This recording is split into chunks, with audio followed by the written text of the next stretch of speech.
All right, okay, how are you all this evening of your time as you create time to exist? We thank you in this way, and we begin this evening's interaction with the idea that we have discussed with you a few times about your physiological reality being a shadow of the real you. The physical reality being a shadow of the soul in this way. Now, in no way, shape, or form do we intend with this discussion to denigrate the idea of physiological reality, for physical reality is valid as an experience, as an expression of life, and it is in every way equal to any other level of being. It may be more focused in many ways. Other levels of being may be more expanded, as you call it, may be grander in their scope. But the idea of physiological reality is simply another way in which you can express yourself as spirit.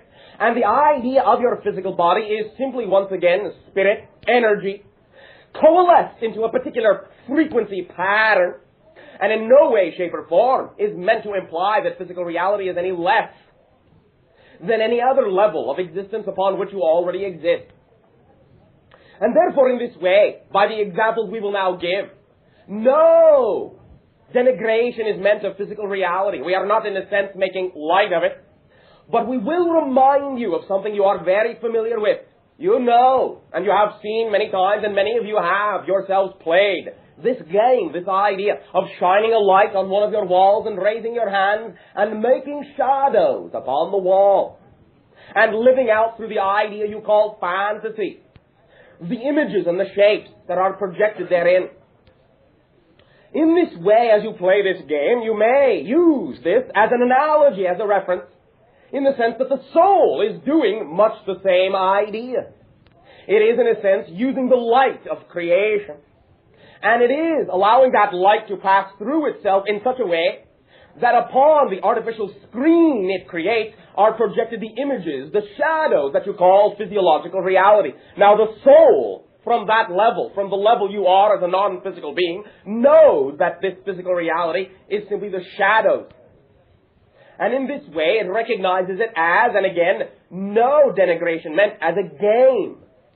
It simply knows that what is projected upon the wall is not literally who and what it is not the end-all, be-all of its existence, but is simply one way in which it can present and represent ideas. It is one way in which it can play scenarios out upon a particular type of stage, if you will.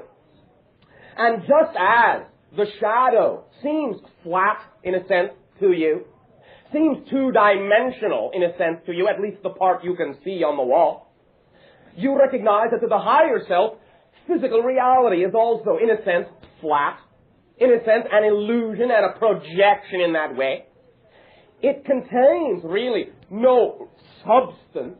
All of the substance, the essence, is in the soul that is projecting the image. But that image is still a part, in that way, of the soul. It is a representation of the substance, of the essence of the soul. It is an outline that represents an idea, a configuration, if you will. And thus, for the purpose of the scenario being played out, it will do as a representative symbol. It will get the idea across. But there has a time come in your reality when you have, as we have discussed, forgotten that you have been playing this game, forgotten that these images are merely projections upon the wall of the soul's reality. And many times you feel that these shadow images become more substantial, more and more solid than even you feel at times yourself to be. Many times you allow the idea of these shadow actions to overwhelm you in that way.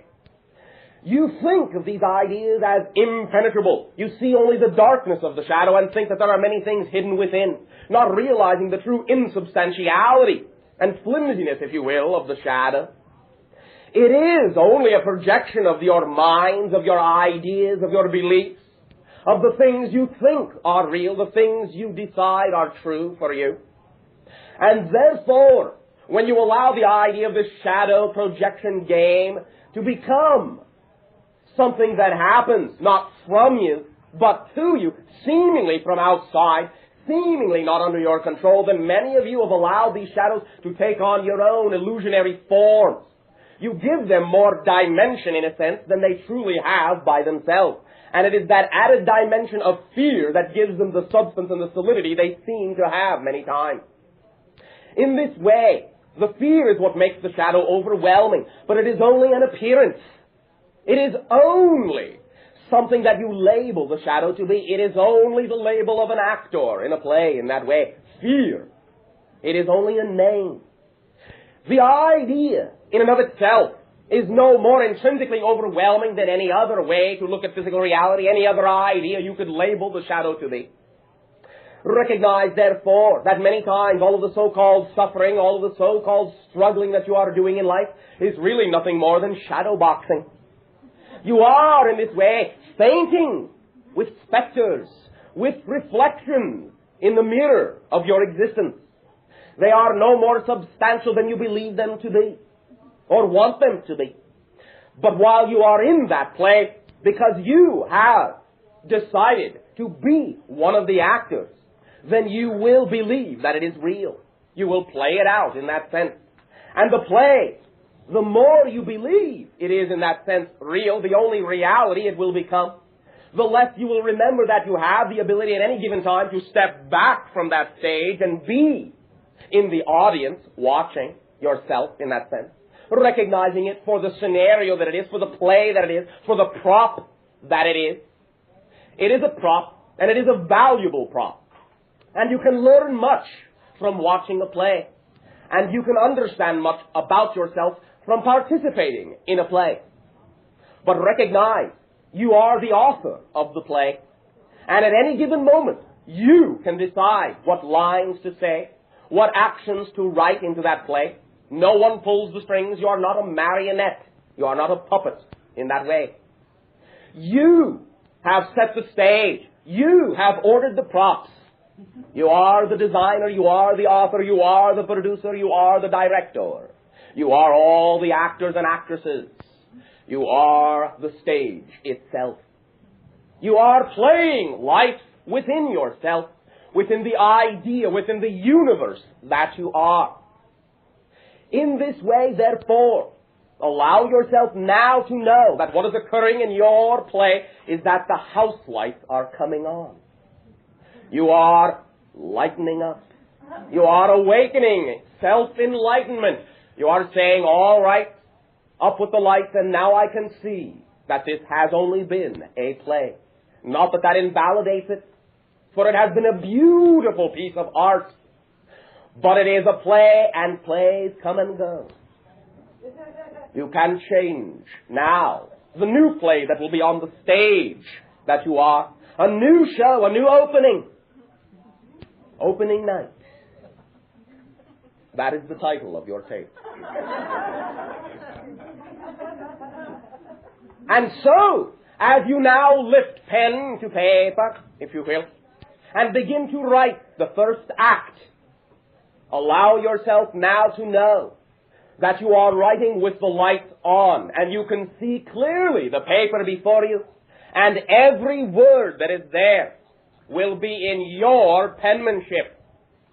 You will decide what you will be, what you will play, what the act will be all about. You will orchestrate it. You will direct the play that you are. And all the other characters will be there because they chose to audition and you gave them the part. And this goes for each and every one of you. You are appearing in everyone else's play, starring in your own, starring in everyone else's, in a sense. You are that creative. You are that simultaneous. And you are that spontaneous if you are willing to believe it. You are very creative playwrights. The play that you have been acting out has been going on now for some several tens of thousands of years. The seats have been full every night. Sell-out performances every life. And so, have no fear. Any new play you write will be just as popular you will still find as many individuals who will want to act in that play with you. You will not be alone. Just because you now find that the play you wish to write is something that perhaps has not been a part of the play you have been acting in, does not mean that it will not be seen for what it is, and it will not be enjoyed for what it is. And it does not mean you will not find all the individuals necessary who are willing to participate in the new play. Create. We know you are quite capable of it. Thank you. The curtain is going up. Shooting! Hey! I was creating a very interesting play at work. All right. I really enjoyed it while it lasted. And I created this job where I was working on a seminar that Shirley MacLaine was putting on connecting with your higher self, which is something that I really strongly believe in. All right. And I was really enjoying it, and I created this lady coming in as the new office manager and producing a lot of turmoil and laying me off. All right. And I've been wondering about why that I created such a short play, because I was really enjoying myself. But the play, once again, is still going on. It is simply Act 2. What is the part now you can play in the new circumstance you have written for yourself? I don't know. What does this allow you to now make room for? Unemployment? Perhaps it is simply time to realize that you were playing understudy. Now perhaps it is time for you to take over the part. What about putting on your own? I like that idea, but I don't feel like I'm ready to do it. If you say so. Mm-hmm. How long do you think it will take before you are? Well, I'd like to be in contact with my own higher self before I put on a seminar. But you are. And you always have been. Now, different individuals will allow themselves to recognize they're always in communication with their higher selves in different ways. It doesn't have to be the way someone else's play has written in the part. Oh, in this play, I will be in contact with my higher consciousness over the telephone. In this play, I will be in contact with my higher consciousness simply in the events I discover while walking through a park. There are many different ways to allow yourself to know you are in contact with all the information you need to be in contact with at any given moment. There is no reason to assume that it must come in a specific methodology before you are allowed to act upon what excites you at any given moment. Also recognize that whatever it is at any given moment that does excite you many times is representative of communication from your higher self. And if you will but act upon it, you will then show your higher self that you are listening. You follow me? Yes. What do you think you need to do to be the idea you wish to be? But act as that idea and allow yourself to draw into your life all the props that are necessary to allow you to continue to be that idea. Is this something that truly excites you? Yes. Then use your imagination. Put pen to paper and start outlining the things you think would be very exciting for people in the idea of sharing and being of service and giving your own seminars, as you say. See what you come up with and see if you are not more creative already than perhaps you are willing to give yourself credit for. When you allow yourself to explore within your imagination and allow that information through without bias, without invalidation, and without judgment, you will recognize that you have already a very strong conduit to you from your higher self. Let it spill out. Let it come forth. It is always there. Only your assumption that it is not is what is holding it back. Jump in. Be creative. You follow me? Yes. If you wish, we would enjoy very much after you sit down and write out the scenario you think would be exciting for your seminars if you would share that with us. Will you? Yes. What I would like to do is sort of to merge emotionally with my higher self so that I would always be coming from the emotional point of view. All right. I am like here. But you are still a physical being. This does not mean that just because you are connecting empathically that you are going to lose the ability to reason. No, I don't mean that. All right. Then, right now, describe for me what do you think that will be like to merge, as you say, emotionally with your higher self? How do you think that will be? How will you recognize it when that occurs? What will it look like? Can you describe it? I know what it looks like because I've done it already. All right, describe it. I feel that everyone on earth is one of my loved ones, just like they were physically my brother or my sister. Yes, they are. And I feel like we're all here just to have fun. Yes. Now, thank you. And I'm in bliss. Yes. And that's what it feels like. As you describe this to us, are you not at that moment generating that vibration in order to be able to recall it and describe it? No, because I'm not feeling it. I'm just feeling nervous. Why aren't you? Oh, nervous. Nervous. All right. But perhaps what you are missing is that what you are feeling as nervousness is the same energy, but you're putting an invalidation on it so it comes through as nervousness instead of excitement. Anxiety and excitement are the same energy. You are feeling it, but you are interpreting it as nervousness because of your frame of mind. That is the only difference. You have the energy. Anytime you, quote-unquote, recall any experience you would like to, quote-unquote, have again, at the moment of recall, you are having it right then and there. Because you are invoking the vibration, the feeling. You are creating it in the present in order to be able to describe what you, quote-unquote, would like. You are it at the moment you describe it. Even if you feel it as nervousness or anxiety, you simply are that energy. It only comes through as nervousness because you are putting stipulations upon it and do not think that you are feeling it in the way you should. You are putting your belief system as a filter in the way and allowing it to come out as anxiety rather than recognizing it for what it is, as excitement, as knowingness. You follow me? I'll listen to the tape. I'm sort of getting it. Oh, we know you are. No matter what you think of yourself, we believe in you utterly and know beyond a shadow of a doubt that you have the capability of doing anything that excites you. Yes. Once again, do remember that, as we have said, the universe does not throw you a one-sided coin. Your ability to be excited by something is your ability to manifest it. Both sides of the coin are there. To be able to be excited is to be able to manifest, or you would never become excited about it to begin with. You follow me? Yes. Trust in that. Trust that if you have the capability to be excited about something, that is your sign that you have the ability to manifest it effortlessly.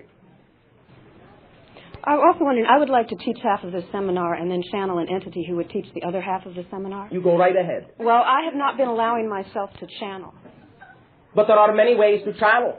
And when you allow yourself to channel first as you, then you will open yourself up to anything else that can communicate through you. Because first, the only way anything else is going to be able to communicate cleanly through you is if you communicate cleanly with yourself. As yourself.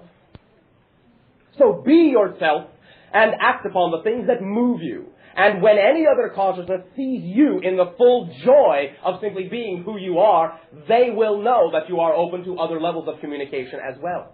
You follow me? Yes. All things will proceed in their proper timing. Trust. Trust. That is all you need. Enjoy. Thank you. Thank you. I wanted to ask you again, though, about why that I created this lady and all of this turmoil, because I really felt like I was sort of a bystander. You are perceiving it as turmoil instead of perceiving the idea as a part of the path and not an interruption in it. Mm-hmm. You follow me? Mm-hmm. You do not have to perceive it as turmoil. That is your choice to pull turmoil out of a neutral situation. Well, I wasn't really into it. Both sides were telling me how bad the vibes were. And you bought into it. No. Well, then why do you experience it as turmoil? I don't. But Then I was why just did you wondering, say so? since I wasn't, they were saying so. But you have related it as a personal experience. You have related it to yourself personally because you find yourself in a different scenario. You had made the implication that the turmoil was directly responsible for your movement away from that scenario. You follow me? Yes. Maybe I stated it incorrectly. Not really. But again, the idea is mostly to allow you to know that while you can be of assistance to many other individuals, you cannot be responsible for them. And in this way, if you find yourself, quote-unquote, being moved around because of a scenario that you are involved in, then why not simply take it for granted in a positive point of view that the vibration going on there is not the vibration you are, and you removed yourself. So that you could stand clear of something that has nothing to do with you. Maybe in your terms, once they resolve themselves, you will be able to go back in. Maybe not. But you know what reality you are. You know what vibration you are. And if you see a vibration in a situation that has nothing to do with what you know to be true for you, you will remove yourself. You will allow it to remove itself from you. I like that. Thank you. Thank you. You have the ability to recognize that yourself. Yes. Thank you very much. Please all remember one or two brief questions. We have so many people nowadays. So please keep it brief as possible. Thank you. Hi, Bashar. Strawberry. How you doing? Perfect. And you? Great. Often you speak of following your excitement. Why, when I eat what excites me, do I get fat? Thank you. Recognize, if you will, that many times the idea that may, in your terms, pass for excitement is actually the manifestation of the energy as anxiety. And that is why. Perhaps the idea, once again, is to recognize the difference between going to something and running from something. Because it is the same energy, many times, you will, not necessarily in general, be clear as to whether or not you are allowing the energy to manifest as excitement or anxiety. I see. So it's a judgment on eating the lasagna that results in the fat. To some degree, but it may also be the judgment that creates the type of energy that moves you to the lasagna instead of using the energy in another way. Maybe. You follow me? Yeah, but it doesn't sound very Italian. I follow the concept. I'll play with it a bit. All right, it's up to you. Okay, one other short one. All right. I have observed that there is a fascinating apparent mechanism which goes that when you invest a lot of joy, excitement, marvelousness in something that for instance, I go to create a mock-up, a dream, a vision, a great love affair, that then there appears at times to be the manifestation of intense fear or terror at the idea of not achieving that, not pulling off the objective. Wonderful! Then you are giving yourself a prime opportunity to examine what the beliefs are that you have ingrained within yourself that should cause such fear. The beliefs that you have that would allow you to think that it is more probable that you will not get what you desire than it is probable that you will. It is your opportunity to use that fear, to recognize you have those beliefs and examine why you have them so that when you understand that, you can change them. Yeah, since that's what I said to myself, I figured that's what you would say. Thank you. You're welcome. Thank you, Bashar. Sharing. Hi, Bashar. I Was creating my reality. What? Well, this is a quote-unquote past situation. Yes. I'm going to use fill in some generals for the specifics. Say somebody tells me that I'm going to get cancer if I do such and such thing. Yes. And I say, no, I'm not. And I choose to consciously create that I don't create things like that in my life. All right. And I get it anyway. All right. So may I remind you many times, first of all, again, that these things are opportunities to truly recognize what level of self-empowerment you know you have. For if you have co-created that idea and created it for yourself in that way, it is again an opportunity to recognize how much power you do have in creating a scenario to begin with and in recognizing that you can create the scenario in another way. But the idea also is to recognize that the way you usually respond to individuals who offer you these suggestions is indicative of the fact that you do actually have a fear and a belief in the reality of that idea more than any other. For the idea of your response, no, I don't, in a sense, is a conflictive one, rather than the idea of pulling out of them why they believe in that reality and assisting them to change that belief, which will then change you in that way. But just to say, no, I don't, many times is an indication of the fear you actually have, because you are reacting. You are in this way being conflictive in your response, which is an indication that you actually are perhaps buying into what they have offered to you as a suggestion. Otherwise, you would not need to recoil in that way from it. You would dive headfirst into it. How fascinating that you should think so. Why do you think so? What has created this belief within you? And so forth. To explore full speed ahead, head first, as you say, the idea of why you should attract in your life someone who would even suggest that idea to you. For again, many times, the attraction of an individual into your life who would make that suggestion many times is an indication of belief that you do have within you. But in no way, shape, or form does that mean that it must remain so. And you can look at it from the positive point of view that having attracted an individual into your life who might suggest that to you is an opportunity to show yourself that you perhaps do in fact have those beliefs, or you would never probably have had to have heard that individual say that to you. Now it is your opportunity, therefore, to recognize that the belief system has been brought to the surface, that it has been pointed out. And now you can deal with it. Again, the situations that happen in your life are not there to show you you are stuck. They are not there to show you you are a failure. They are there to show you what the beliefs are you have so that you can know what they are, so you can change them, so you can change the reality that they have shown you exists within you. You follow me? Yes. Yeah. Well, it's just, it's like, well, I was pretty sure that I didn't have a belief in a certain situation, and then I see that situation. But again, you are acting as if you think you have failed. Change that attitude. Listen to yourself. I was pretty sure. Well, it really broke my confidence. I've been sailing on pretty quick. It did not break your confidence. Nothing can break your confidence but you. And again, you are once again looking at it from a judgmental point of view. As if there was the idea that your confidence could even be broken. As if you had to have the idea of confidence so that it could be broken. Knowingness is knowingness. Many times when individuals in your society talk of confidence, they talk about it as something that might be able to be broken. You talk about it as a wall rather than a foundation, rather than an understanding. You talk about it as a tenuous thing. You talk about confidence as if you are walking a tightrope. Please don't do anything to upset my confidence. You follow me? Yeah.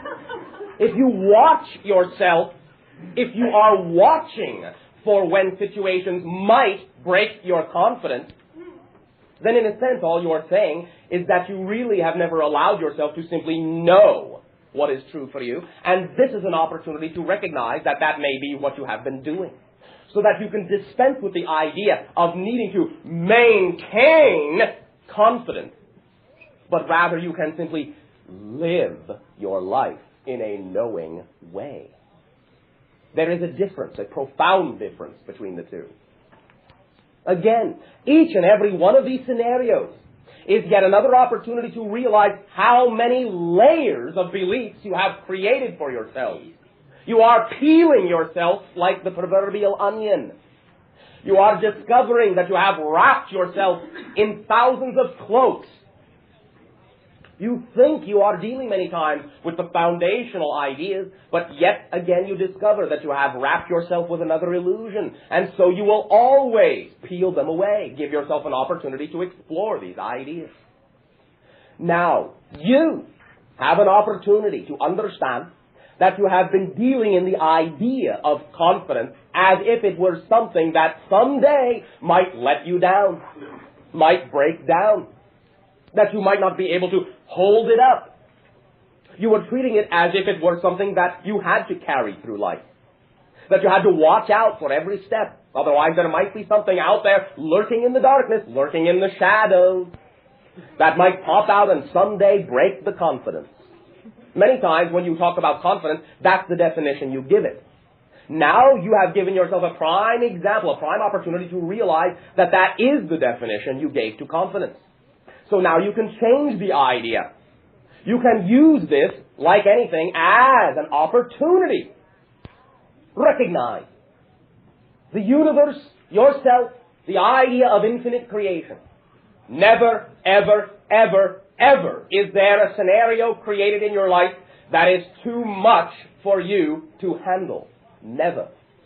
In a sense, you are being paid a compliment.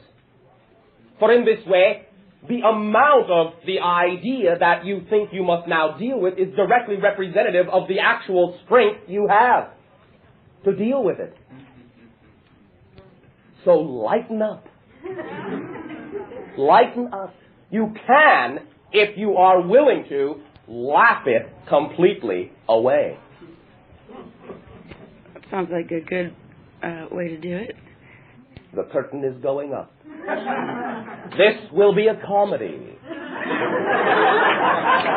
Definitely. If you are going to think, if you insist upon thinking of the idea of cancer with a capital C, at least let the C stand for comedy. Okay. And also for catharsis. For that is what it is for many individuals. A gate and a doorway to walk through, so that in one sense, in the old sense, you will recognize that you, as the person you have been, will, in a sense, die. But you do not have to physically die to be born as the new person you prefer to be. If you use the idea of cancer as comedy and catharsis, then you will allow yourself to become the person in whose definition there is no need for that tool or dis-ease. But that will invoke from you a willingness to be that new person. And that new person is one who enjoys life itself. You follow me? Yeah. Thank you very much. I have another quick one. Brief. In Maui, I asked you about my camera, and I asked you specifically if you could tell me if the camera was in the house, and you said yes. Yes. Were you saying yes, you could tell me, or yes, the camera was in the house? Why are you still concerned? I'm still looking for it. More C. Camera, concern. All I right. love them. Crystal. Crystal. Does everything to you have to be, in your estimation, picture perfect before you will allow it? Very much not. All right. Then for now, perhaps you do not need to focus on that. Well, it's just like, for some reason, it's always there in my mind, and I'd like to just forget about it, but it's like part of my life that seems like that I would just wish I knew where it was. I'll tell you exactly where it is. Oh, good. It is within you. Oh. Listen carefully. It is you. You are the camera for now. You. Remember what we have been saying to many of you. Your recording devices are an externalized idea. Many of you will now find your recording devices disappearing and, in your terms, malfunctioning. Because you are now going to function as the recording device. You are now going to take the pictures and create the pictures to be what you will know will be the life you prefer to be. You take the picture. You make the picture. You are the camera now, for now. You will find it again physically, after you become it first. Makes you shudder, doesn't it? No. No. Thank you. Understand the idea in a very literal sense. In a very literal sense. We are not simply being philosophical in your terms. When we say you are the camera, we mean it. Take me literally and start acting like it. Then you will see a difference.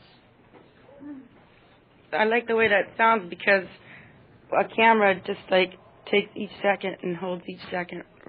All right. But you do not have to hold on to it. The idea is that you will always be existing in a new second. The idea is not so much to collect images of the past,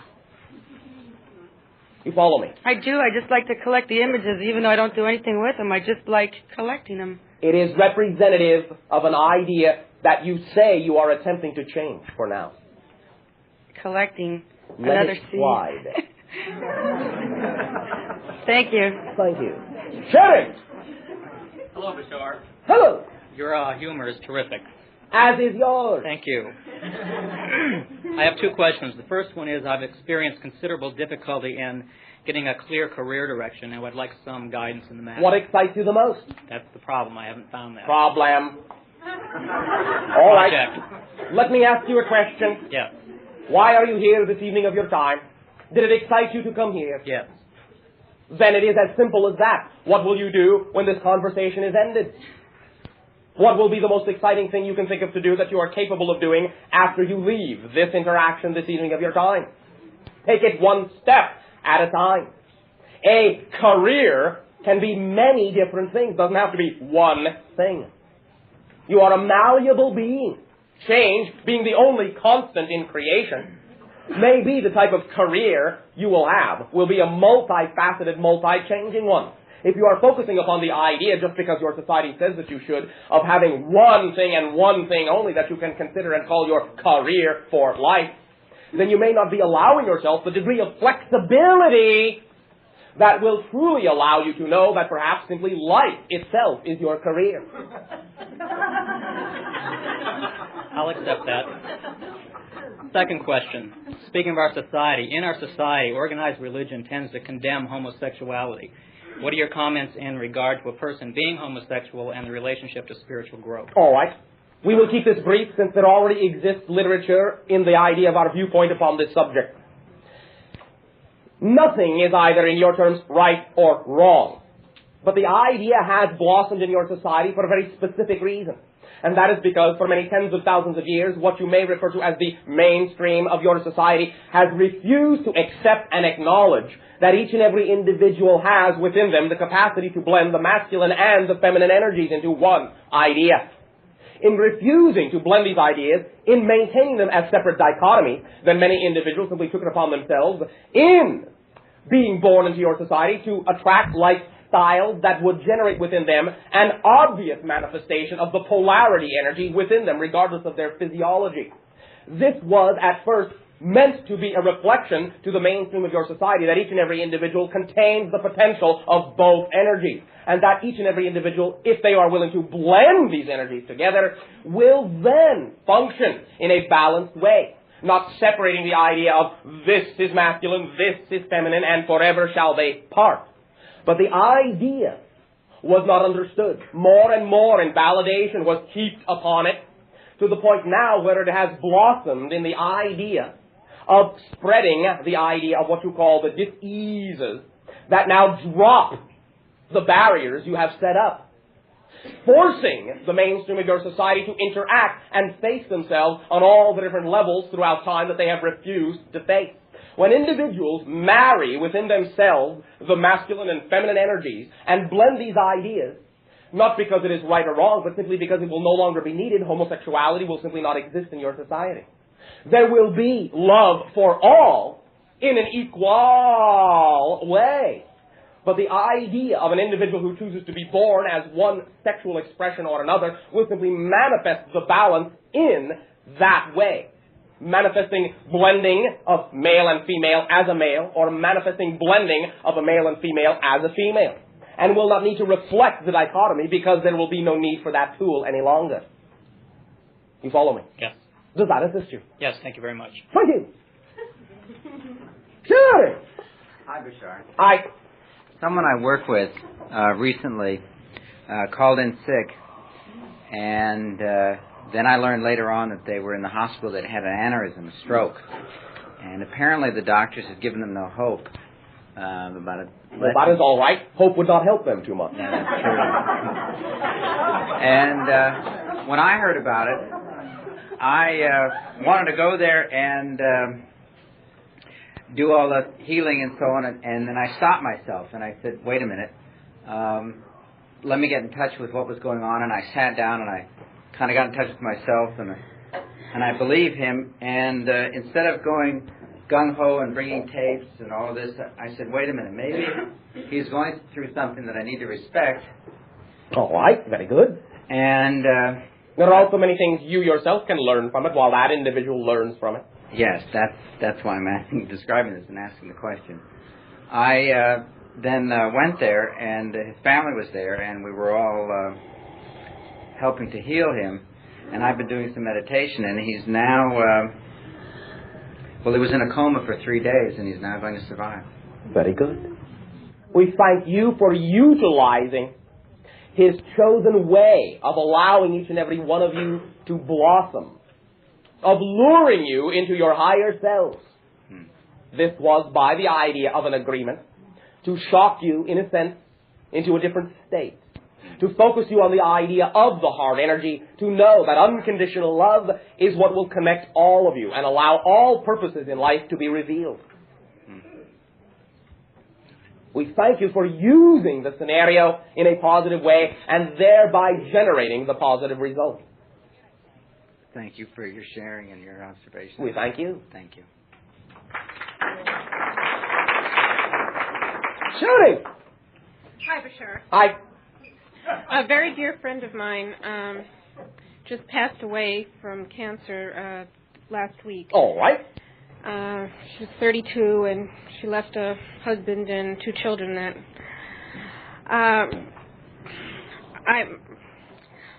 I want to know where her soul is right now and how she's doing in her transition to the other world. Always there is the assistance that is necessary to acclimate the being to the new understanding, the new perspective in what you call the astral realm. There is orientation going on. There is now the understanding of what the creation of dis-ease is. There is also the opportunity being presented to this individual that she can function for a while as spiritual guides for her own children. There may be, for this is not yet decided, but there may be an opportunity for this individual to reincarnate as one of her own children's children. Maybe. You follow me? Yes, that's what I really wanted to know, because she was a very enlightened being, and she shared a lot of wonderful love and light with many people, and she had over 500 people at her memorial service. And I just had this thought, which I don't want to continue to create, was that once you get there, there's no longer any need to be alive on this level, and so you die. And she got there at a very young age, and so it's like, myself started saying, you don't want to strive anymore for getting perfect, because if you do, there you go. All right. We understand what you are saying. However, recognize that you will never attain perfection no matter how much you strive anyway, for you are already perfect now. You can become any sort of different perfect idea you wish to be. You can become a more expanded perfect idea, but you will always be just as perfect. You follow me?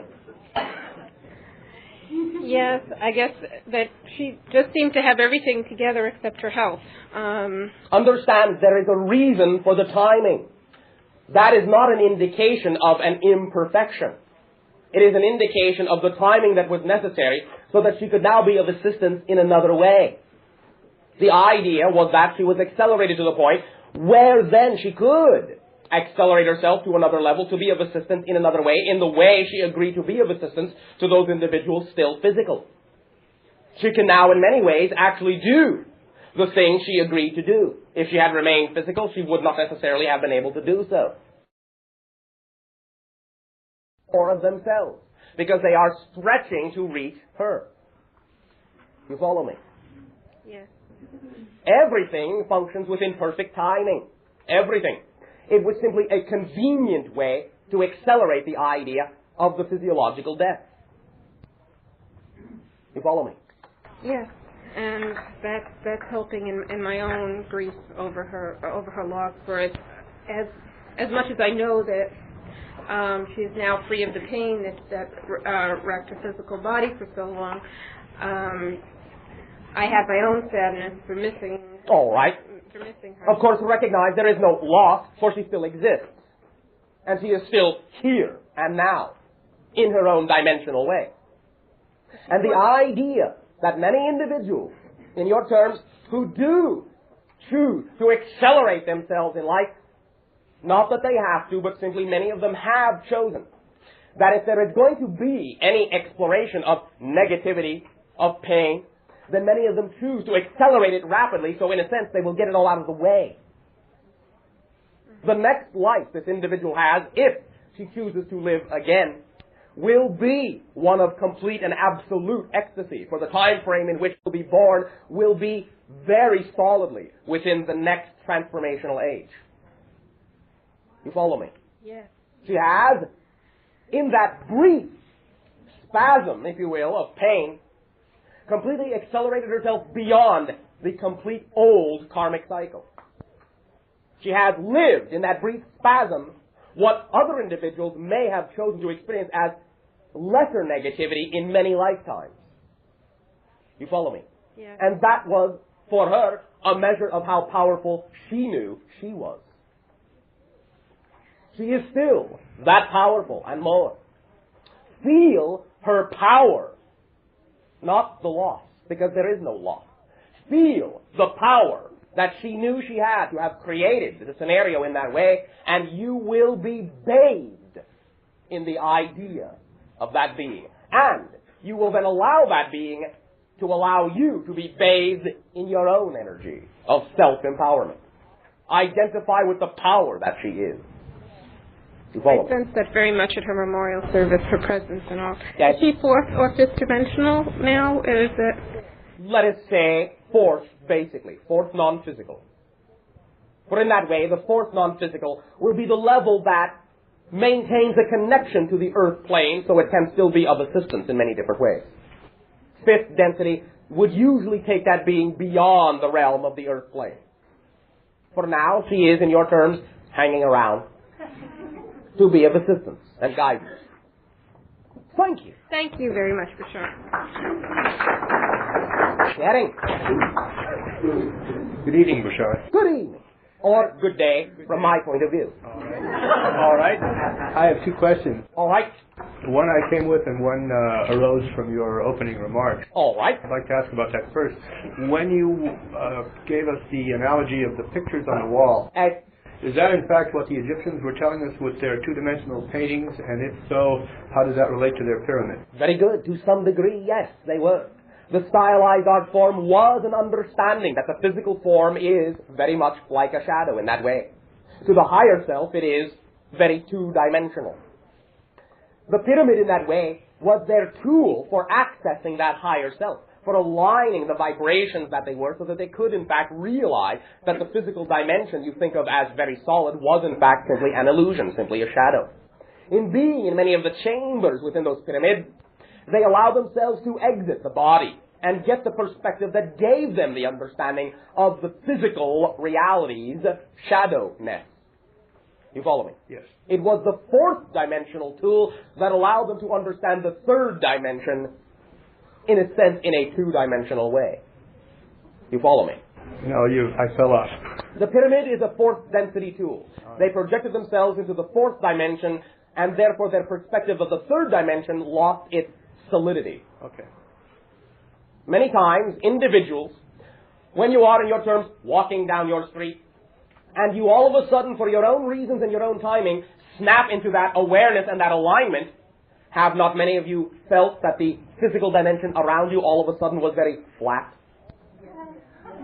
Almost, as you say, made out of cardboard, like a set, not quite real, not quite solid. That you could look behind it. This is the analogy, to some degree, of their art. And the reason for the pyramid.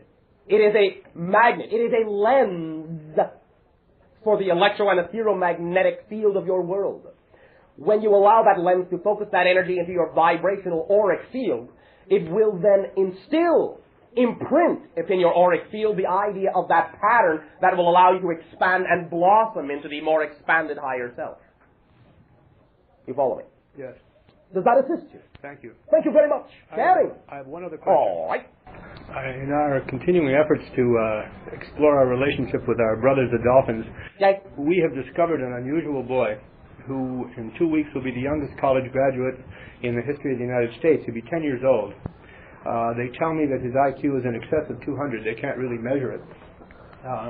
He's building his fourth computer, and he is obviously clairvoyant. They're downplaying that side of his personality. But I'm told he spoke fluent ancient Greek at the age of 3. In any event, he loves dolphins. He feels very close to dolphins. He dreams about dolphins, and we have now very fortunately connected with him, and we are bringing him down to be with our dolphins in about 10 days. All right. My question is, who is he, and where is he from?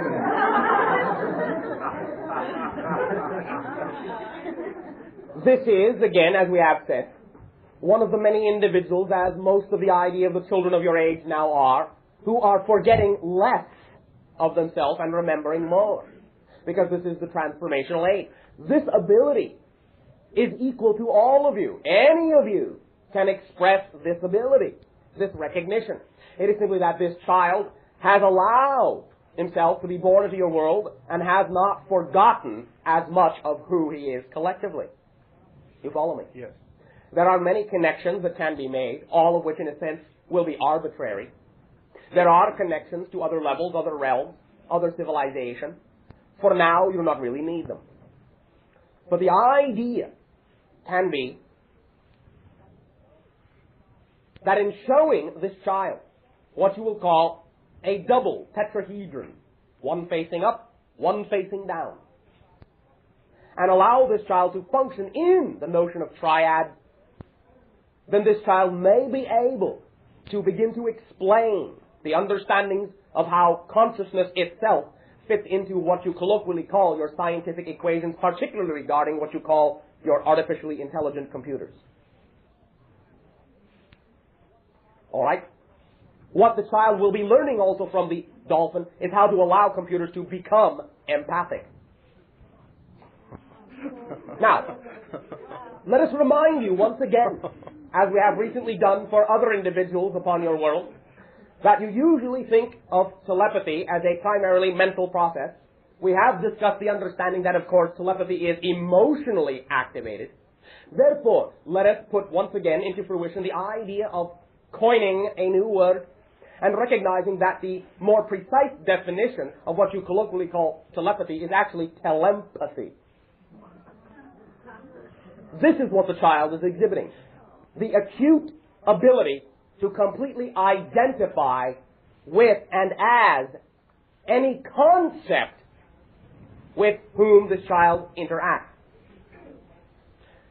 This child can also be responsible for the idea of bringing back techniques, as many other individuals are from Atlantean times, to increase the learning process tenfold, 100-fold for any individual. This child may be able to revolutionize the idea of the learning processes and revolutionize the idea of what you call school to begin with.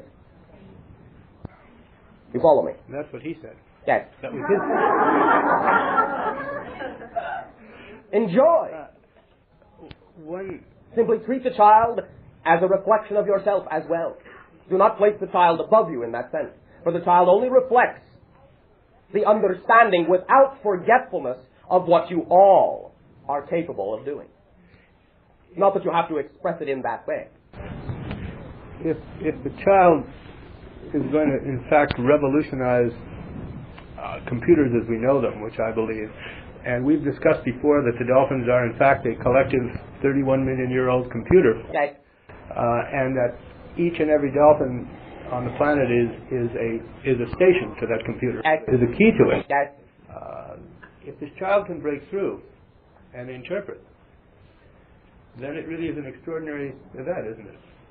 Of course. Okay. But the idea also is that the so-called revolution has already occurred in your collective consciousness, and the child is simply the representative tool of that revolution. You follow me? It is not that the entire idea of the revolutionizing of these notions is contained within the child specifically. It is that the entire revolution already exists in your consciousness, and thus the child was capable of existing in your society at this time. No one is ever truly ahead of their time. Everyone is always exactly a product of their time. Will the child have credibility? I mean, in the world? The child doesn't care. This is not an issue. You follow me? It is not an issue. It is not an issue. Okay. It does not exist in the child's reality. It will never be encountered as a problem. Actions will speak for themselves. They will be the line of credit. And it will be unlimited. You follow me? Yes. Thank you. Thank you. Chatting. You are, of course, applauding yourselves. For you are creating the reality. Hi, Bashar. Hi. How are you? Perfect, and you? That's great. Yes. I have this thing called epilepsy. The doctors say I have a thing called epilepsy. For 28 years I've been taking medication, and I tell you, I do not believe that I have epilepsy. And I want a cure of it. I'm ready to say, hey, I don't really have this, you know. All right. Why did I create it, and, you know, how can I rid of it? Let us tell you something about the notion of epilepsy. Okay. You will understand that, first of all, of course, it is the product of your society's belief systems with regard to the way energy comes through your brain or expresses itself as your brain from your higher self. You have now fractionated your idea of the brain into many components, and you have fractionated into the idea of a left and right hemisphere, when in fact the brain is one whole idea. Right. It is the maintenance of this idea of a left and right hemisphere that many times can allow there to be the lack of communication that goes on between the hemispheres that creates what you call the epilepsy. Right. The epilepsy itself is the result, therefore, of when the brain begins to act as a homogeneous unit and fires as a unit simultaneously, but fires through the filtering belief system that it exists as a collection of parts, then it throws everything out of whack, so to speak. It sorts the system out because you do not create the idea that the system can handle that type of unification firing. Oh. Now, one idea, one exercise, if you will, that can assist in alleviating this notion is to think, if you already do, of the two hemispheres and allow yourself to generate the idea of energy flowing simultaneously in both of those hemispheres in a circular motion, and then allow them smoothly to cross. Oh, yeah. Do you recognize the symbol that is being created? I cannot believe that you said that. Because I'm going to a doctor, not a doctor, but a psychotherapist, and he put me in a meditation, and the meditation that I saw was exactly what you're doing. It went like this. It was like this. Recognize that you are seeing the infinity symbol. God, it was just exactly that. At the crux point of the infinity symbol is you, the gate, the door through which your consciousness comes. Now, understand something else about the idea of seizures and epilepsy.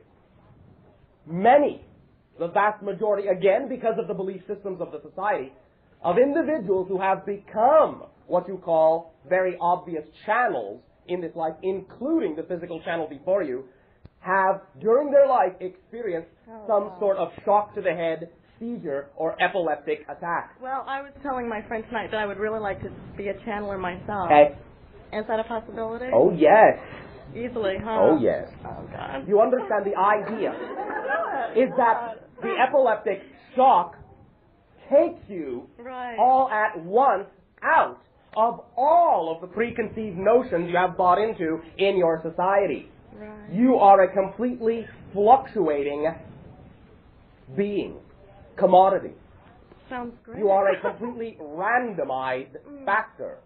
Now, it does not have to express itself as loss of control if you are willing to allow it to come through in a homogenized way and express itself as creative service. Okay. You follow me? I follow you. To some degree also, what you experience in your reality as stuttering is a result of minor epileptic seizures. And again, the blending of the hemispheres through the center, which is you, can alleviate this idea. See it as an energy orchestration.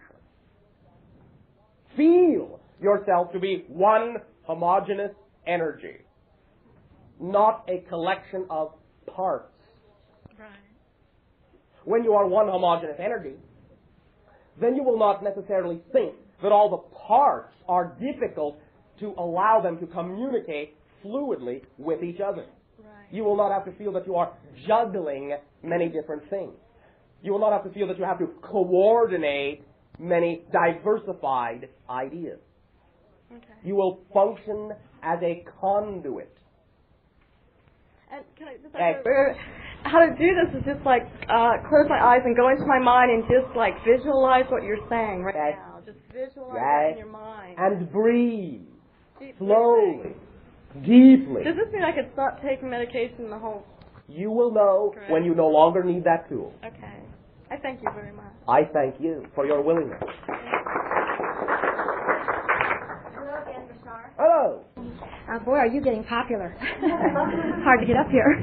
You are very popular with many civilizations as well. You put on quite a show. I bet I do. Thank you.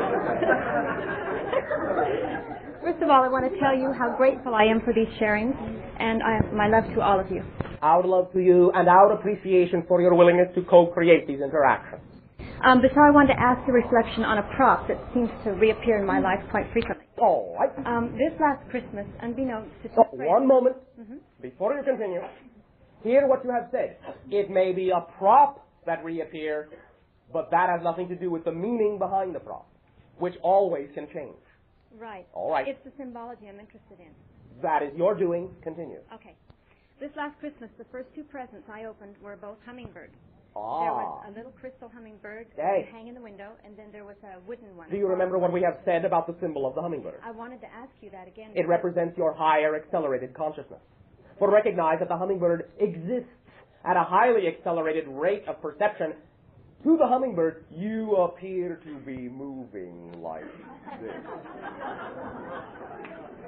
The hummingbird, therefore, is your symbol of communication with your higher consciousness. Many of you have had an increase in interactions with the symbol and the reality of the animal of the hummingbird in this force density reality. For it represents your accelerated rate of awareness. It is you looking back at yourself from your future self. I like that. Also, Bashar, that it triggered a realization that birds in general have played a very significant part in my life. I've raised some very unusual birds, and I've taken care of injured birds and look for them. They come to me, and I've had many, many kinds. And I wondered if birds in general represent... Oh, and when I was thinking about asking this question on the way here, a huge owl flew over the car. And I thought, oh, how gorgeous. And it turned around and flew back over again. Oh, great, I have to ask this question. So do birds in general symbolize something that you see? Or you already know in general what they can symbolize in terms of flight, in terms of freedom. You know that. Yeah. So each and every one of them can also be specific as a symbol. And there can be as many references to these symbols as there are individuals that perceive them. The owl in that way, not only the general idea of the wisdom you associate with it, but also the owl is a very spiritual symbol. Yes, I realize that. It's a very ancient symbol, right? Yes. It represents the idea purely of spirit itself. It is an astral symbol. I was going to ask you, because I'm real fascinated with astral travel. Yes. Always have been. Yes. And I've had some unusual experiences with that. Become the owl, and you will experience astral travel. Identify as it as completely as you can. I like that. Okay, one more question. You have had this ability in other lives. I had a feeling that I had. Okay. Would it be the Egyptian life? To some degree, but more specifically what you would call the idea of North and South American Indians. Oh, that's great. Machu Picchu? Try it all here? No comment. Okay, no comment. Okay, Bashar, this last week I read Whitley Shriver's book, Communion. Hey. And it's about his encounters with extraterrestrials that he's had all his life. And I experienced when, he speaks about his terror he had about beings that were so different than human in form. And following him through the book, I got to a point where I got so excited about the idea, and I realized that I've been very excited about that since I was much younger when I used to run outside the house at night and say, "Take me, take me." And then everybody would laugh, and I thought that was great. And but I was really a little afraid of it. But very fascinated with it. We assume in this way that one of the portions that stood out strongly to you was the reference to the symbol of the owl. Do you remember? You mean the wisdom, the idea that within that individual there was the memory of having seen an owl to replace the actual memory of having seen the extraterrestrial. Right, his cover-up memory. Yes. Very interesting. Yes. Oh, I wanted to ask you, I got so excited that I started drawing a picture of what I thought this being, one of the main beings in the book would look like. Yes. And the more I worked on it, the more excited I got. And it suddenly occurred to me, I thought, maybe this is because I'm going to have an experience such as in this life. Yeah. Well, that I'll remember, You have tapped into that energy many times. It is now a recognition. Okay. So Follow it. Follow it. Okay. This is the time for remembering lost time. I like that. Thank you very much for... We thank you. Chatting. So, my friend. And you. Wonderful tonight. Always. Always, yes. I find that life is very exciting. By definition. Yes. And also I find that I have been experiencing so much, shall we say, quote, hell last year, going through many things, learning and experiencing and coming out feeling wonderful about it. And creating heaven out of hell. That's right. That's what I've been doing. Hey. And I felt, up until a couple of days ago, I felt like I was back in my hell again. And then through Steve's fantastic counseling, I'm flying high. All right. And really looking forward to many things. And I wanted to share something with you that's been happening since then. All right. And it's so exciting because I've been wanting now for a year and a half since I retired. I've been wanting to travel to Shasta, to many places, but been postponing it. And I wanted to get rid of the big heavy furniture out of that apartment. But somehow I never did it. And then I kept giving my landlord notice and then withdrawing that notice. And so they finally said, well, why don't you move out next month? And I said, I think that's fantastic. So now I went into action. Today I have the whole thing what do you orchestrate? Yes. And it's I know now that I'm going to sell most of the heavy furniture. I'm going to move in with a friend for a while. Also, you are also lightening up. Oh, right. No more heavy furniture. It was just like a symbol. I kept that heavy furniture around, and I said, I don't want it anymore. And so I'm looking forward to many fantastic... Absolutely. You have a hell of a good time.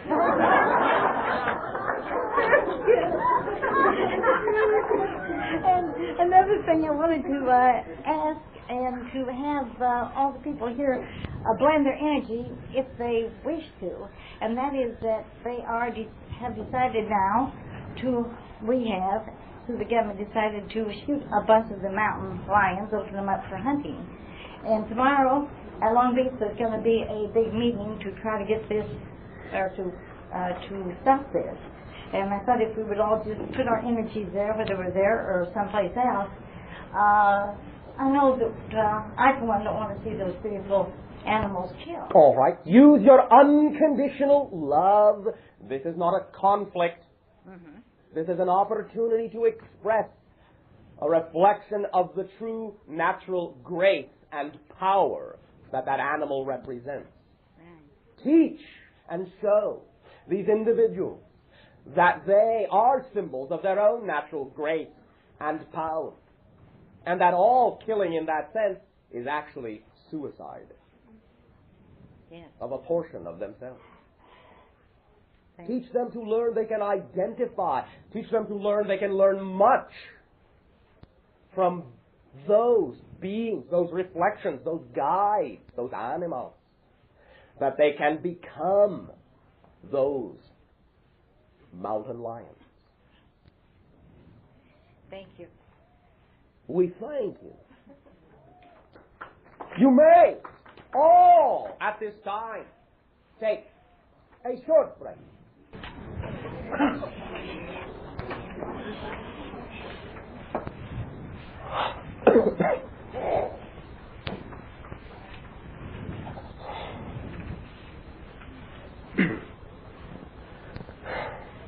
How's everything going?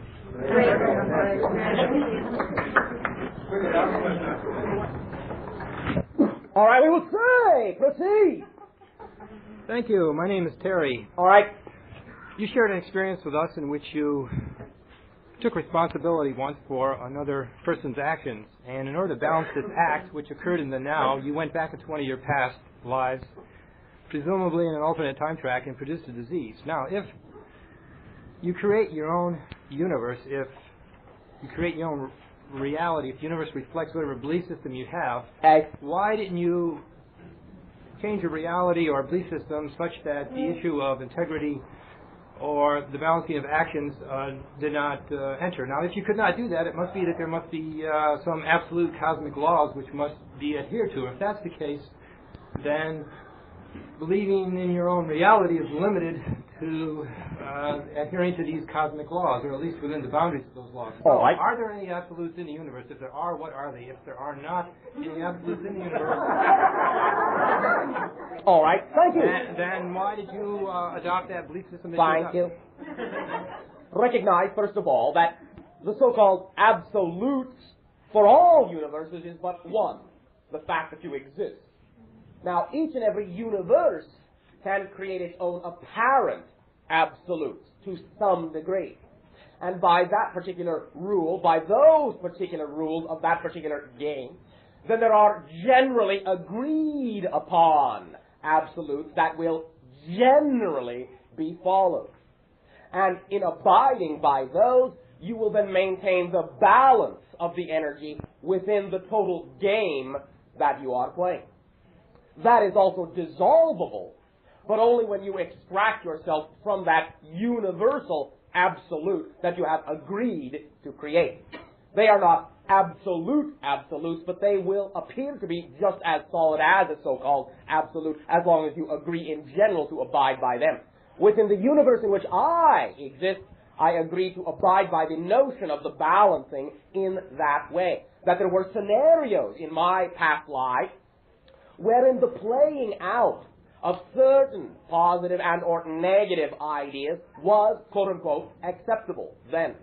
And therefore, any idea that would fit into allowing that being I was then to learn what it needed to learn through that particular understanding or dis-ease at that time was put, in your terms, to good use. In our universe, is karma an absolute law in the same sense?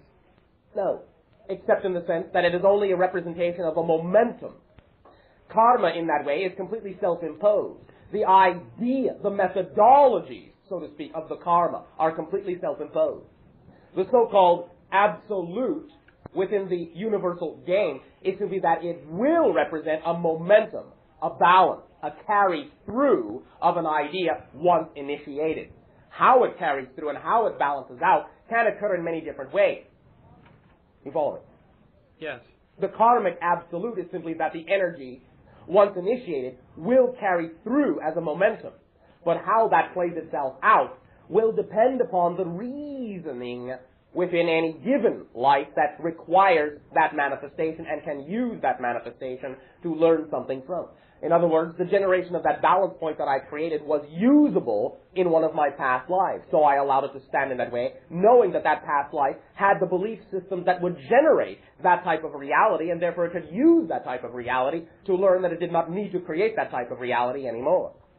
And that is what allowed me to maintain the existence that I do now, where I know I am the creator of my reality. For the me that had the dis-ease was not in cognition that they were the creator of their reality. And that dis-ease allowed them to learn that so that I could be who I am today. You follow me? Yes. Does that assist you? Yes, it does. The personality in that previous life was in an alternate time track. Was that personality associated with your soul? In which case, does that mean that one soul has multiple number of personalities? And absolutely. The oversoul has an infinite number of fragments. It may choose to project these fragments into any given game at any given moment. In an infinite number of time tracks. Yes. If the soul is that infinite, what comes after the soul? What could be more infinite than that? Nothing. But you are assuming that there is an after, and there isn't. Well, everything only is now, simultaneously. The notion of a before and an after is one of the games you are playing. It's my understanding that there comes a point in evolution where one no longer needs a soul. Is that true? One is a soul, in a sense.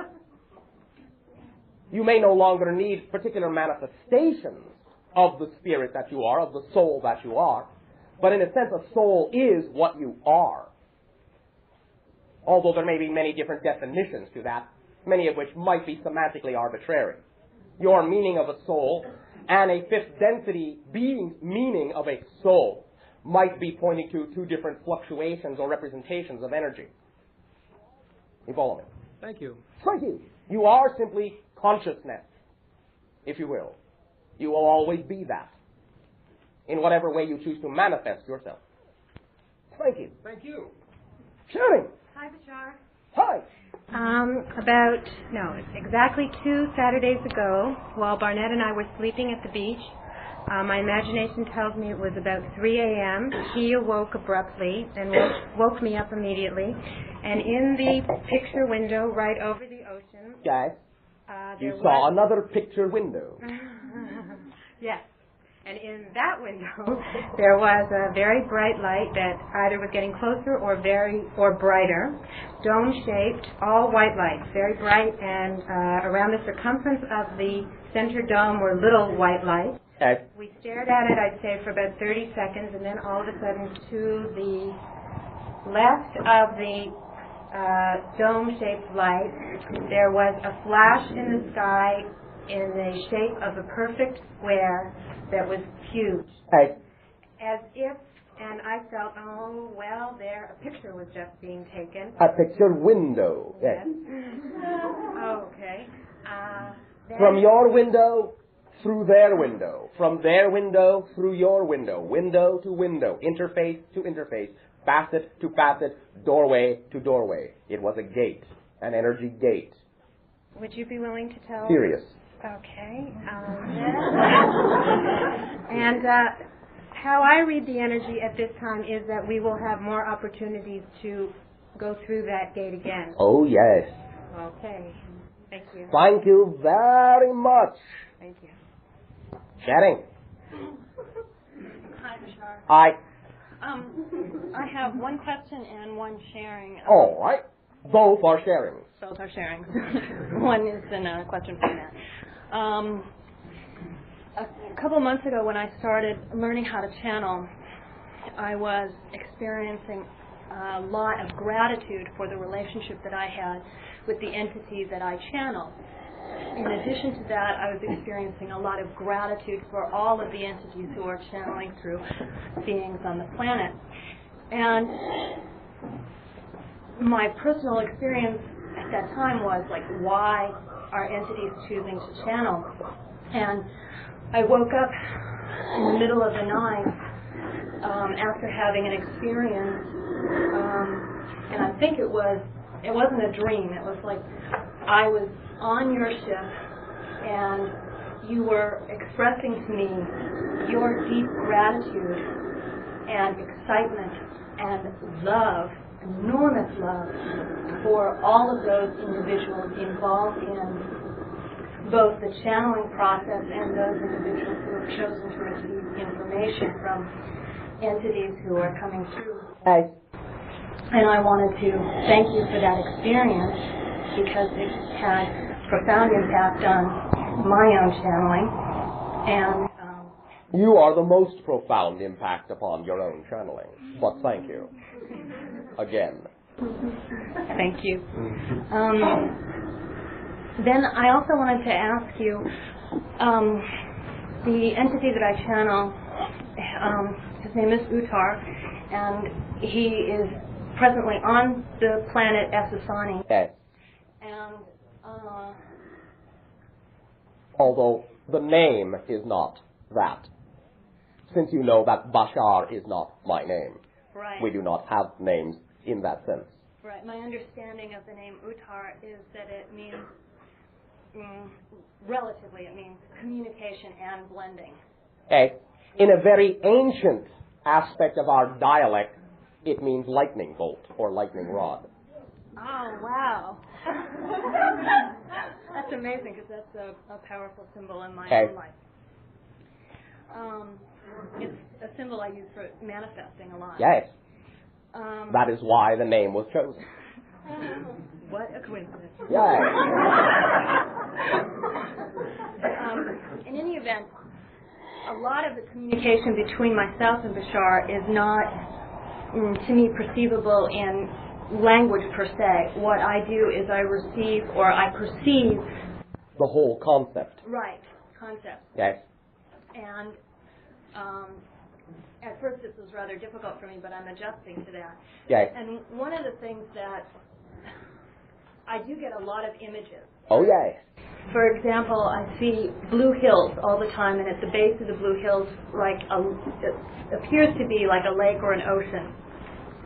And my understanding is that Uttar is somehow very deeply involved with dolphins or some kind of dolphin-like animal on your planet, and there's some kind of blending and communication that goes on between himself and the dolphins.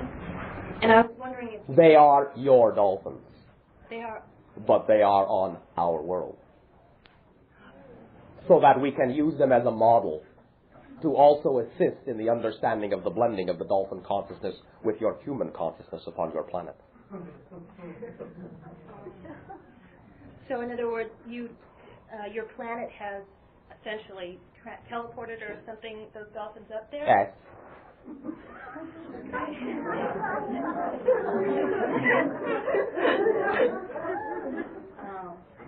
Well, that explains a lot. We have no natural dolphins. They are the product of your planet. My sense is that the blending that Uttar does with the dolphins is like a consciousness blending, where there's, in essence, there are times where I almost see him identified with dolphins, so it's very difficult to say this is a human form that is blended with dolphins, or this is a dolphin form that's blending with human form or Ethosonian form. Yes. Is there any other comments that you could make about or expansion on these communications I've had with Uttar? You can focus on the blue energy. It will guide you. Okay. Focus on it as light.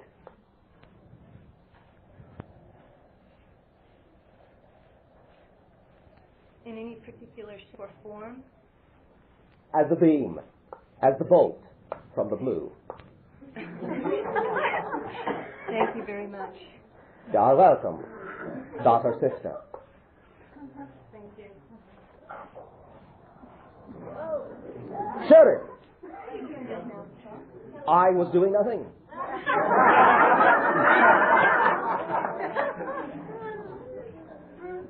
But Uttar was doing.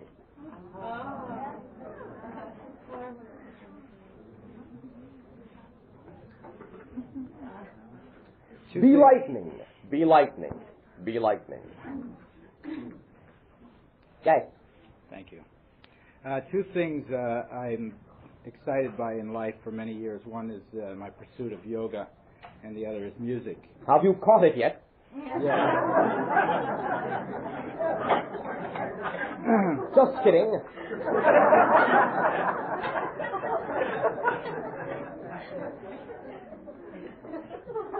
And just a short question about each. All right. Music, yoga. In terms of the physical, I had a bad accident in 1958 where I lost my left kneecap, and through yoga and physical exercise, I regrew it. But I've always been bothered in the knees, and wondered if you had a technique that I'm missing for the final perfection of having good legs again. Perhaps in this way, there are simply remnants, let us say, what you might inherently be believing to be impurities in the crystalline growth or regrowth of that idea.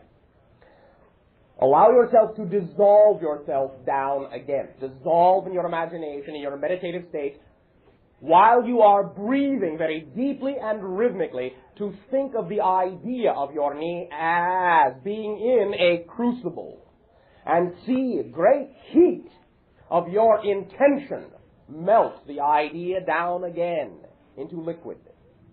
Then feel the vibration of the idealized feeling, of the flexibility, of the idealized structure of the knee. Then place that template in the liquid and let the liquid cool according to that template and regrow without the impurities. You follow me? Yes. You can use tone for this as well. Tone can represent, if you wish, or you can have a tonal analogy of the template energy upon which you can allow the new reality to recrystallize, regrow. Take it back to a liquid state. Let the so-called impurities or old belief systems float to the surface, if you will. Skim them off the top. And then know that you have a pure liquid to deal with. Let it recrystallize according to the new template that you drop into it. Then insert it into the idea that you are. That is one idea. Utilize this. See if that is of benefit to you, and allow your imagination to alter it in whatever way, shape, or form it feels so inclined. Thank you. Thank you very much.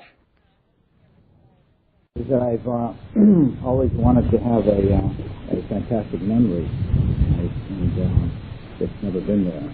So that is all right. Many individuals on your planet now, because this is the transformational age, will begin to recognize that they no longer need the way you typically use your memory.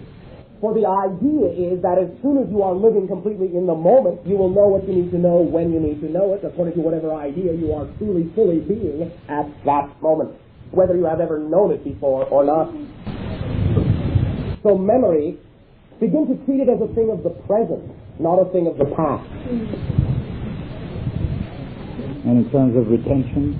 Again, you will know what you need to know when you need to know it. And when you don't need to know it, you won't. Follow me? Yes. That is living in the moment. Look at the idea of an animal, if you will, as an analogy for a moment. Let us say you have, well, let us use the force density symbol, the cat. For you know it exists in more than one level. It knows the spiritual side as experientially as it knows the physical side. It exists in both worlds, what you call the ethereal and the physical, simultaneously, and knows it. It crosses one of your streets, and along comes one of your automobiles.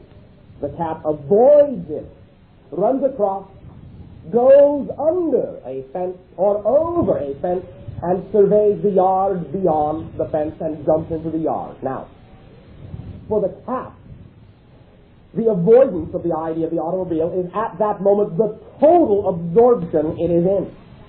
As soon as it is approaching the fence, the total absorption is on the fence, on climbing the fence. As soon as it sees the yard, the total absorption is in the yard. The idea is completely lived in the moment. There is no need for the retention of the aspect of the interchange with the automobile, because that does not serve the cat in looking at the yard. When it looks at the yard, that's all it is doing.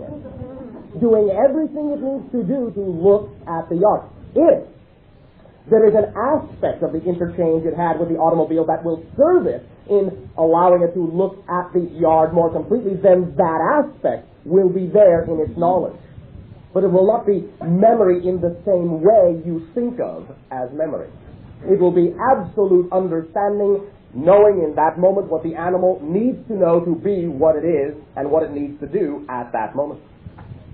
That is what many of you are learning also to do. So an individual who is completely at any given moment being the idea of the musical piece that they desire to play will play it. They will know it, note by note, exactly when they need to know that note, And if they allow themselves to channel that trust and knowledge, then their fingers will move magically, automatically. It will be an inspired performance. You understand? Yes. Thank you very much for your inspiration. Thank you. Breathe. Inspire. Breathe within. Inspiration. Thank you. Hi, Bashar. Hi. Physically, I'm known as Kenny. Oh, and what I'm trying to work on in Trying my... to work oh, on. excuse me. What I am working on...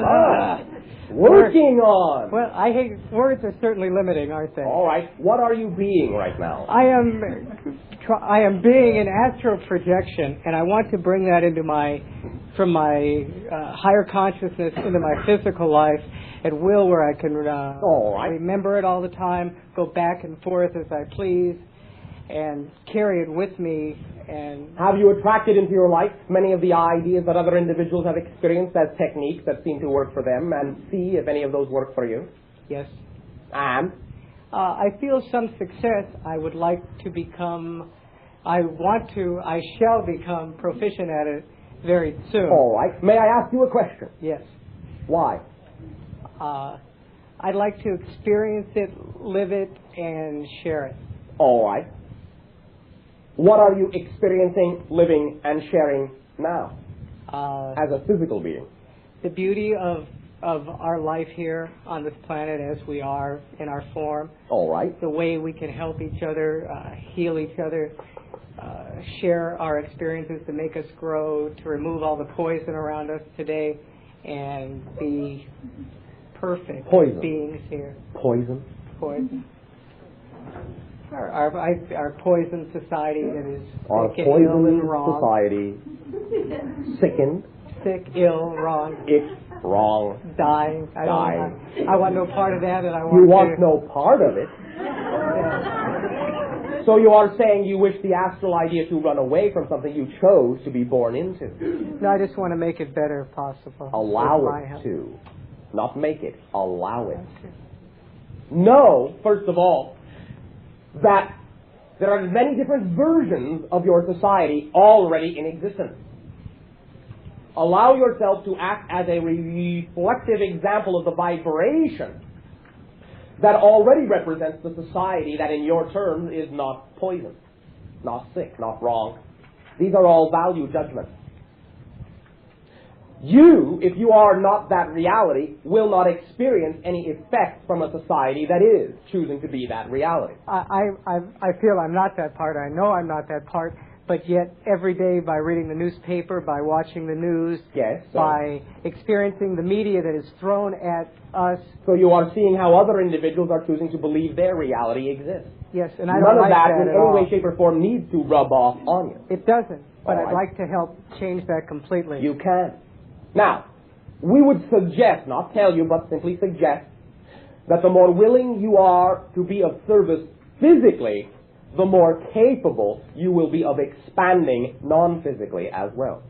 Because you chose to be born into this society. Makes sense. So, act as if you are already expanded. Act as you know you would act if you already have the ability you desire to have.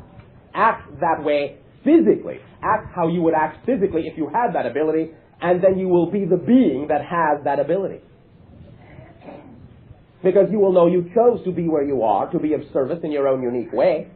And if you are willing to put that out and share your understanding with all these other individuals, not that they have to change, but so that they can see in you the possibility of choosing another way to be, then you will be changing and allowing to change the reality you are in into the type of reality that supports the notion of astral projection.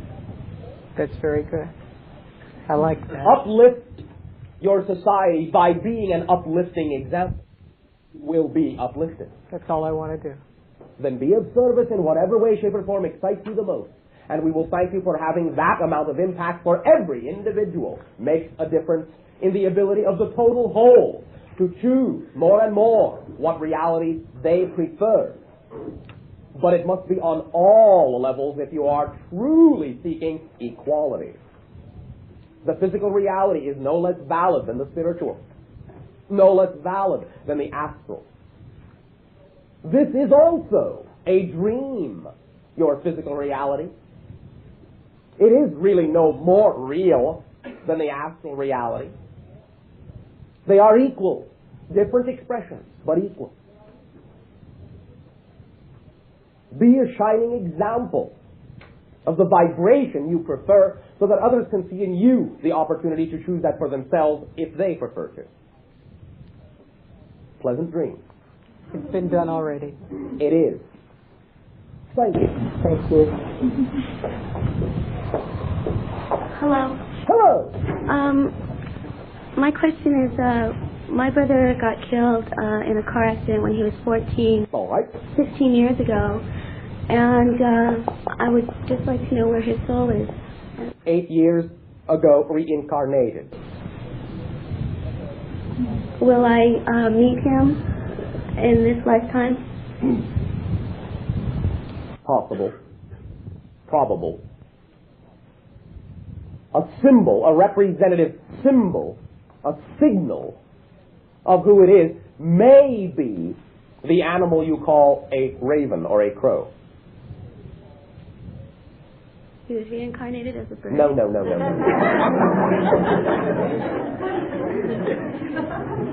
But a symbol that may let you know who it is you are looking at when you meet that person might be the symbol of a raven or a crow. So I haven't met him yet. No. Is it a man or a woman? Our perception is masculine. But you do not have to go looking for it. If you are willing to simply allow yourself to discover more of you, then you will expand and contain the idea of him. Because you already do contain that idea. Expand as yourself. Blend as your own brother-sister energy. And then you will be able to contain the idea of another reflection in another way of that same energy. Reflected in his incarnation again.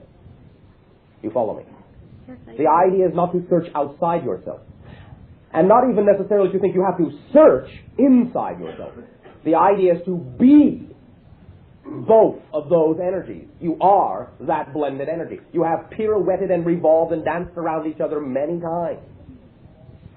He has now, in a sense, allowed you an opportunity to experience a new octave of yourself. As you so expand and use that opportunity, you will expand to once again include him. You follow me? Yes, I do. You don't have to think about it. When you see the signal, you will know it and you will recognize it. You will feel it. You will not have to wonder. You follow me? Yes, I do. I have another question. All right. I feel very partial to the Renaissance, and I was wondering if I had... Oh, yes. Both of you have. Both of you have. And it is one of the reasons why the symbol that we have said will be used. Because it was a very strong symbol to you then as well. My brother? Is that... You said... The raven. Oh, I see. Allow yourself to recognize that it is the symbol of exploration and curiosity. Explore yourself.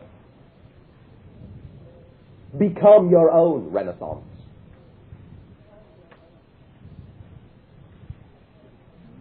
One moment.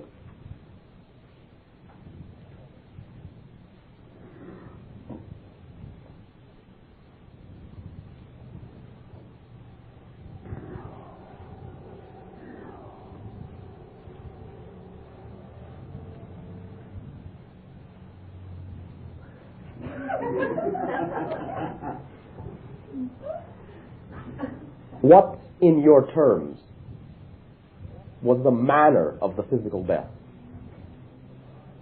He crushed his head on the curb of the street. That's how he died.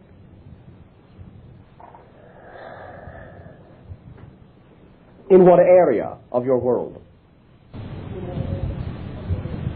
Where? I think it was up in the hill, in the valley. Valley.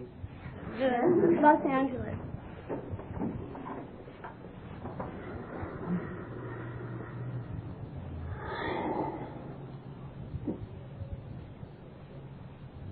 In your terms, the birth date of that individual. What was it? April 4th. I don't know the year. That will do.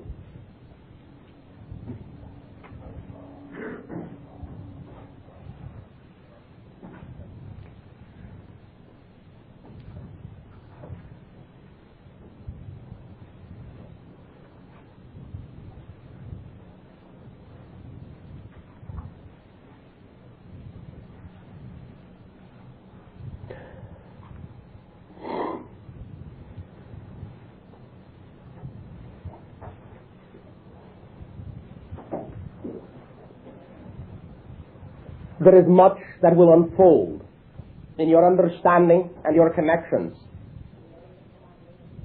And a vast explosion of information and understanding and awakening is waiting for you in approximately what you would call your year 1988. Many pieces of what you may have been feeling to be a puzzle will fall together for you in that time frame.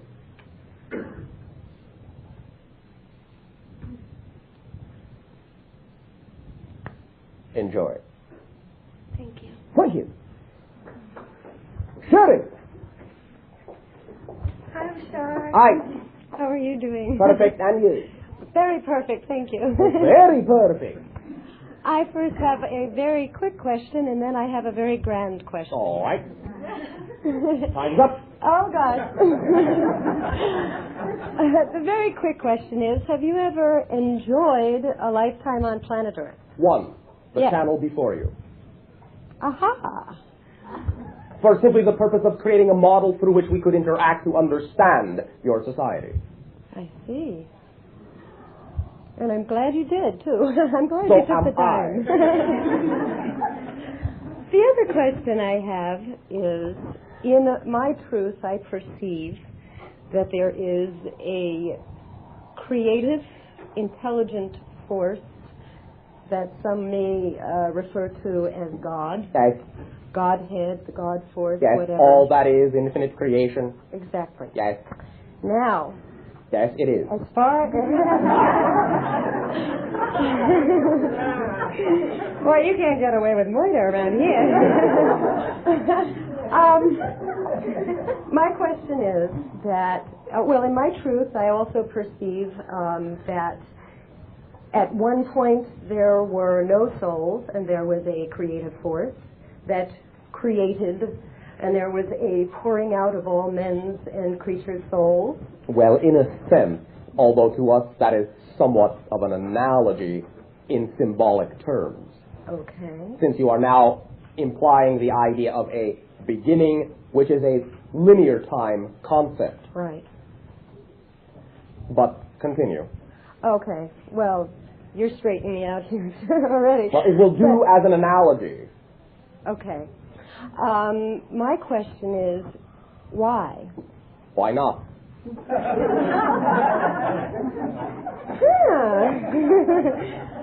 Is there a reason for us being here, or having been created to do what we do individually and be and... Well, in a sense, but that reason is simply to continue to create.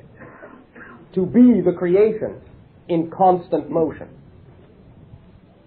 To be the expression of the ongoing creation, which is always now and forever new, and yet exists forever and always has.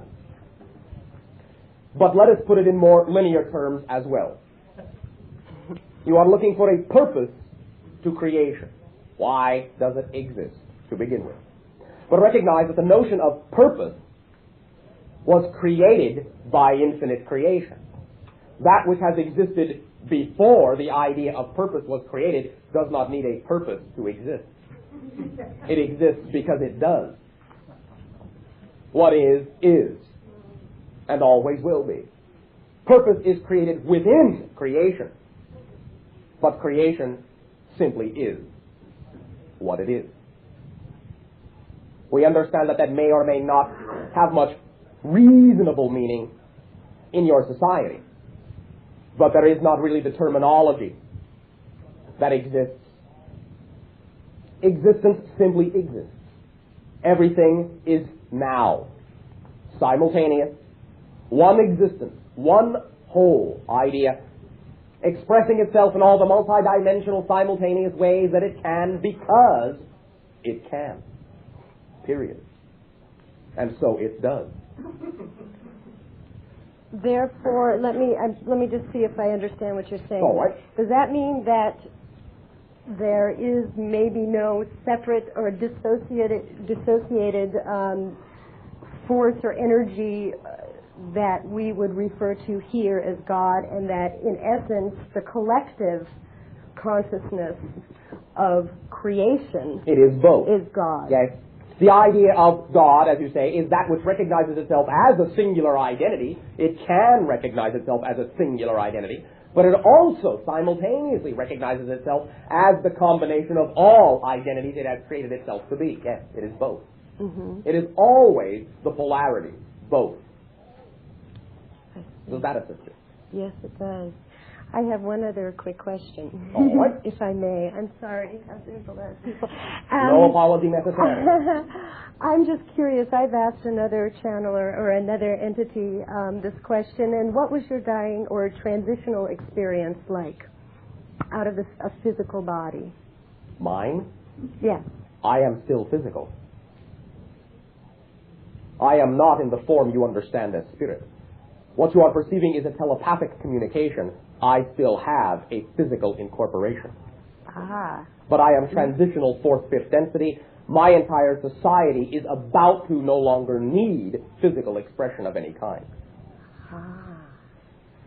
However, in the times that I have died before, in my society, it was always joyous, because we understood that we had created the idea of the timing of our death and stepped into that idea, stepped through that doorway with open eyes and open hearts. And it was as easy and simple as it can be for you, from going from one room through a door into another. That's it. It is simply a transformation. Does that assist you? Yes, it does. Thank you very much. Thank you for your expressions of love and light. Bye.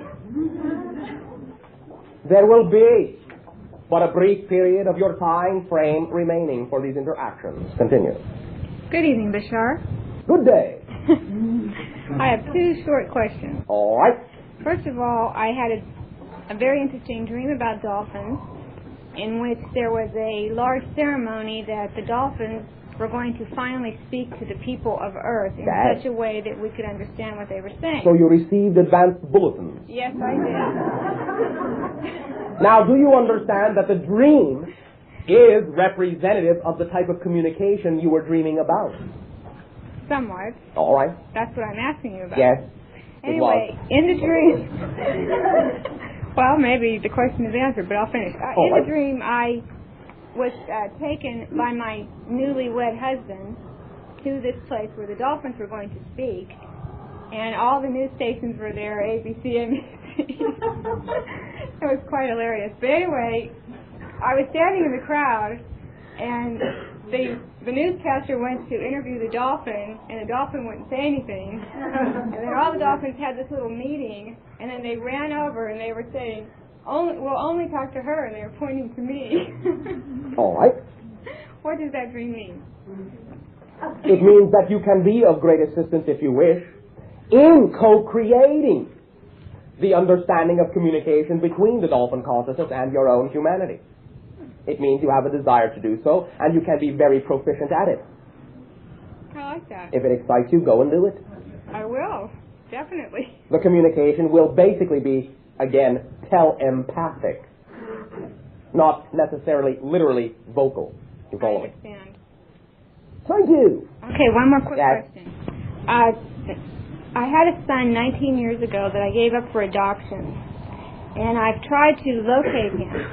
I'd like to know what method I could use at this point in time, since all the doors have seemed to be closed in my efforts to find this person. Open up the communication with the dolphins.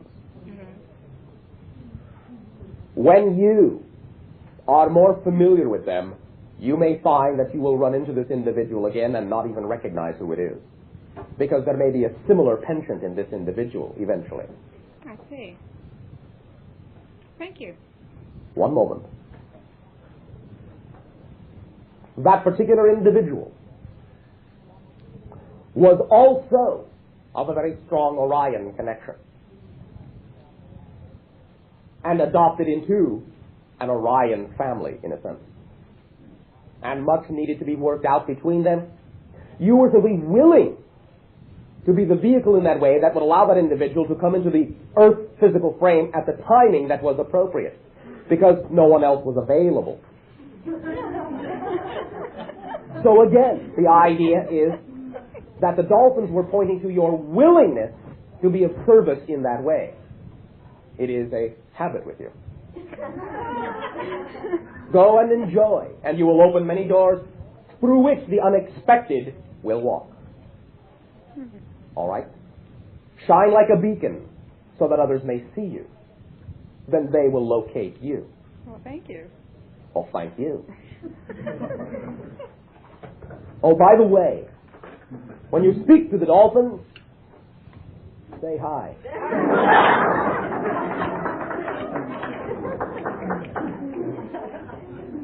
Chatting.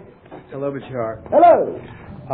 I've had pain in my back for about a year and numbness down my leg, and the only thing a doctor said about it was premature degeneration of disc. So what I've been doing is exercising, and that seems to increase the pain. Do you have anything that I might... More the idea of the breathing and some of what you have heard to be the yogic centering may be of more assistance to you. To allow the energy of your total body to disperse itself wherever it is truly needed, to realign the original template idea of yourself. See yourself as a whole, homogeneous idea. Again, cease to think of yourself as a collection of parts. And you will not feel that you are unable to support yourself in that way. Begin to flow energy in your imagination. Scintillating, vital energy, golden energy, blue energy to those areas. Allow the entire spine to become a communication link, an unbroken communication link.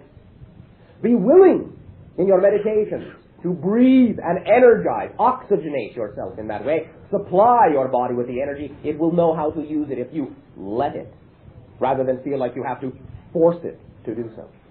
Go back to your zero rest, natural balance point, and you will be the blueprint that contains no idea of imbalance. For all imbalance is the product of you holding yourself in tension out of balance. When you let go, you always snap back to zero rest balance. You follow me? Yeah, I do. Float, float, float. Energy to you this night of your time. Gates will open and pour forth the soothing coolness of the liquid energy. Let it sink into every cell, every bone, every nerve. Let your body and your spirit and your mind pulse with one message. I am whole. I am whole. I am whole. I am one idea. Pleasant dreams. Thank you, Bashar. And at this time, to each and every one of you, exciting and vibrant dream life and life dream. It is all one and the same. This is, as we have shared with some of you once again, day zero, moment zero, curtain going up. Applaud yourselves.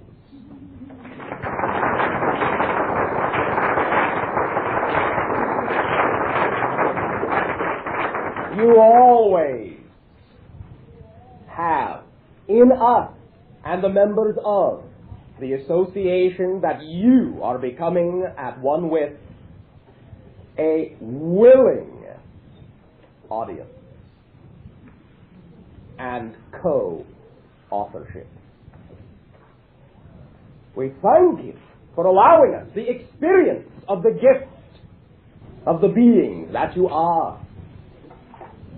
We bid you a fond and unconditionally loving good day.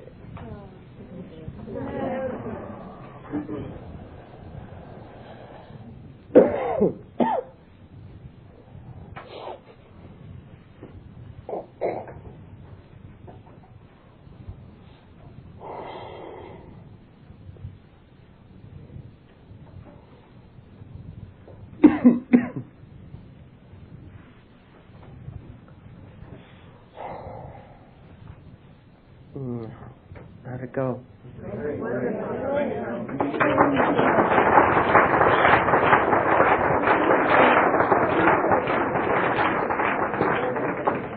Thank you all for being here. That's right.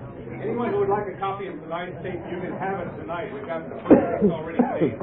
We have a high-speed tape duplicator right around the corner, and you see the girl hugging this guy over here. She's in charge of this. Used to be my wife. We'll be here next Thursday and every Thursday.